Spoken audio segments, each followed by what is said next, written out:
तमाम दोस्तों का शुक्रिया।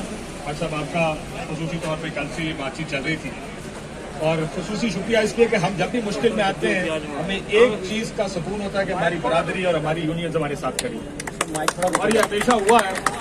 अभी किसी ने मुझसे कहा कि यही टेंट 2 साल पहले जियो के बाहर लगे और आज ये ARY के बाहर लगे, और ये तफरीक नहीं होती कि चैनल कौन सा है। ये वर्कर्स के लिए, वर्किंग जर्नलिस्ट के लिए, आज़ादी सहाफत के लिए और हमारी राय के इजहार की आज़ादी के लिए इससे बेहतर नहीं हो सकता कि हमारी पहली लाइन ऑफ डिफेंस हमारी अपनी बरादरी है, और उसके बाद फिर हम दूसरी उसमें कोर्ट्स की तरफ देखते हैं कि कोर्ट हमें रिलीफ देगा ऐसे में। इसलिए सबसे पहले तो तहे दिल से शुक्रिया आप सबका कि आप लोग सारे यहाँ पर आए हैं। और क्यों बंद हुआ ये तो जाहिर है, अपने सवाल का जवाब तो बड़ा आसान है लेकिन देना बड़ा मुश्किल है। ना कहे तो मुश्किल होती है, कहे तो फिर ज्यादा मुश्किल हो जाती है। एक पेपर हुआ शहबाज गिल साहब का, और जो लोग इसके ऊपर बड़ी तनकीद कर रहे हैं, मेरा ख्याल है वो टीवी की वर्किंग को जानते, ज्यादा नहीं जानते। एक टीवी प्रोग्राम में एक एंकर वो ट्रेंड होता है सवाल जवाब और इंटरजेक्शंस का, रोकना काटना कहाँ है, रोकना कहाँ है। अब गिल साहब जब बात कर रहे थे तो उस वक्त एक न्यूज एंकर बैठी थी, उसने शायद नहीं ठीक लगा उसको कि कहीं रोकें, या उसने कहा जाने दें। उसको शायद ये भी एहसास ना बात तक ना हुआ हो कि गिल साहब कोई बड़ी बात कर गए हैं, कोई ऐसी बात कर गए जिसके ऊपर चैनल्स बंद होंगे, हमारा हेड ऑफ न्यूज गिरफ्तार होगा। सोचे जरा, इस मुल्क में हेड ऑफ न्यूज को भी गिरफ्तार कर लिया जाता है। रात को 2 बजे दरवाजे तोड़ के, एक सिविल तरीका भी हो सकता है किसी को गिरफ्तार करने का, एक बेहतर तरीका हो सकता है। हम तो कहते हैं हमें बुलाएं, हम खुद आ जाएंगे। आपको हमारे घरों में दरवाजे तोड़ के घुसने की जरूरत क्या है? जहां जवान बच्चियां थी उसकी बेडरूम्स में घुसे, चीजें तोड़ी, इसके बगैर भी काम हो सकता था। सुबह 8-9 बजे जाते, आराम से उसको लेकर चले जाते, जो आपका मकसद था वो अचीव हो जाता, अनलेस आपका मकसद दहशत फैलाना और मैसेज देना था। लेकिन जो गिल साहब ने कहा वो भी मैंने जैसे कहा कि मुरवजा रेड लाइन्स, जो रेड लाइन्स हमें उधर से आई हैं, उसके खिलाफ है। उसकी वजह से एक गुस्सा, लेकिन ये गुस्सा भी अगर मैं इसको लॉजिकली अगर आप इसको देखें तो जरा थोड़ा सा मुझे ये लगता है कि गुस्सा कुछ ज्यादा हो रहा है।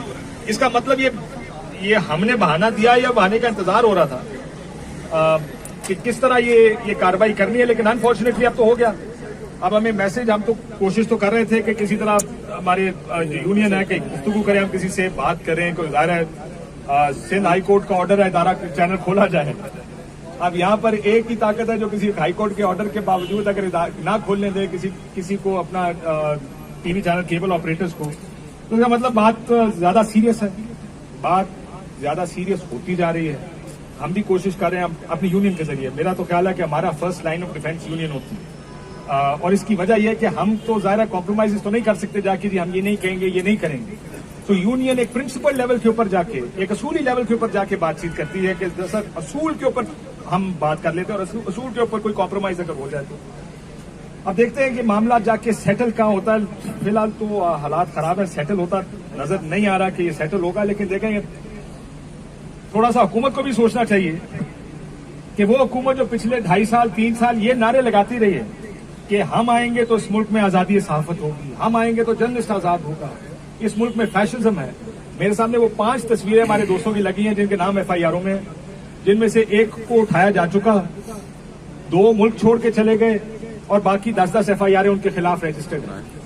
और वो आकर ना सिर्फ ये, पहले ये होता था, मैं माजी के कुछ सालों की बात कर रहा हूँ, 20-25 साल में जो मैंने देखा कि अगर किसी को उठाया भी जाता था, गिरफ्तार किया जाता था, तो अमूमन हुकूमतें खामोश रहती थी। ये हुकूमत आके प्रेस कॉन्फ्रेंसिस करके उसको जस्टिफाई करती है। चाहे वो इमरान रियाज खान की बारी, आपको याद होगा मलिक अहमद खान साहब ने आके उसको जस्टिफाई किया। अब आके 6:30 बजे के करीब एक गुफ्तगू होती है टीवी पर, राना सनाउल्लाह साहब की तमाम तर इन्वेस्टिगेशन अगले आधे पौने घंटे में पूरी हो चुकी होती है, और 7:15 बजे ARY को बंद कर देती है। इसका मतलब मकसद ARY बंद करना पहले है और किसी किस्म की इन्वेस्टिगेशन और लॉजिकल कंक्लूजन दूसरा। ये बात तो हमारे सामने कम से कम अब इन हालात को देखकर आ गई है। हम फिर भी अपने लेवल पर एक जर्नलिस्टिक कोशिश करेंगे, जब तक कर सकते हैं खड़े तो हम रहेंगे इंशाल्लाह। कभी मैंने हमेशा ये देखा है कि हमारे भाई लोग जो हमारे साथ यहाँ पर हैं और जो इंशाल्लाह यहीं पे या हमारे साथ खड़े हैं और खड़े रहेंगे, यही हमारा सबसे बेहतर रेमेडी हमारे पास है।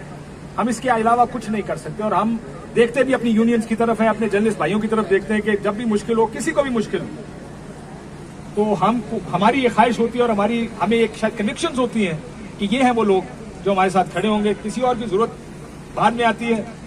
इनका बहुत बहुत शुक्रिया जो सारे यहाँ पर आए हैं, एक दफा फिर ग्रेटिट्यूड अगेन, और सरप्राइज नहीं हूं क्योंकि आपने हमेशा ये काम किया। बात साहब, थैंक यू वेरी मच।